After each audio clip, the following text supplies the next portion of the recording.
The Asheboro Police Department is currently working to identify this man, posting on Facebook over the weekend asking for the public's help in finding him, while also sending a message to elderly residents about what they should be aware of and what they should do if the same thing ever happens to them.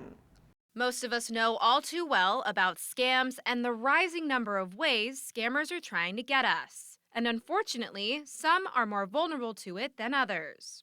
We had this elderly female come in with her daughter-in-law, and she'd been the victim of a scam. She was trying to get some help with her mobile device, and she ended up getting a hold of like a fictitious number offline, and that's where she got in touch with this guy. Marcus Pierce with the Asheboro Police Department says the elderly woman was suffering from dementia, and after talking for a few days, the scammer convinced her to send him large amounts of money.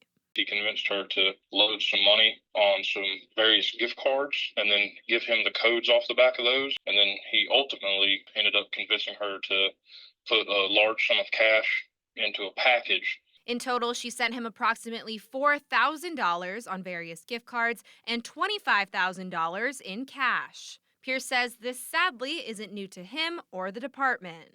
I think a lot of times these scammers really prey on our elderly or senior citizens because they don't want to feel like a burden, so they don't want to reach out and ask people. That's why he says residents should always call if they have any doubts about a phone call, email, or other request.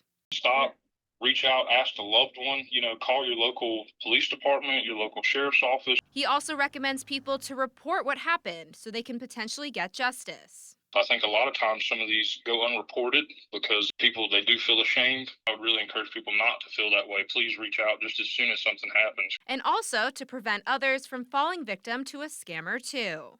If you're checking out or you're working as a clerk and you see somebody coming through and getting $5,000 worth of various gift cards, maybe just stop and have a conversation with that person because sometimes they could be prevented right then and there. Now, if you know anything about the suspect or have any information that could help with the case, you're asked to contact Detective Pierce or Randolph County Crime Stoppers. And Pierce says if you ever question a call or email, always feel free to contact the police department. In the studio, I'm Casey Zanowick, ABC 45 News, standing up for you.